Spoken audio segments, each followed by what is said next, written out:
Hello বন্ধু, আজকে দেখাবো আমাদের শঙ্করপুরের সব থেকে বড় মুদিখানার দোকান খান ভাই ভ্যারাইটি স্টোর। এখানে সব কিছুই পাওয়া যায়। শঙ্করপুর বাজার মোড়।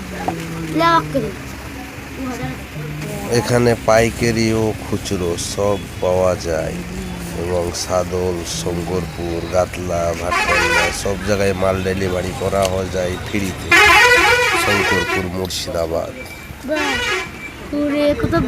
ফ্রি বলতে গেলে আপনার গাড়ি ভাড়াটা লাগে না। এই দোকানে মাল কিনলে আপনার বাড়িতে পৌঁছে দিবে এবং আপনার দোকানে পৌঁছে দিবে, গাড়ি ভাড়াটা ফ্রি।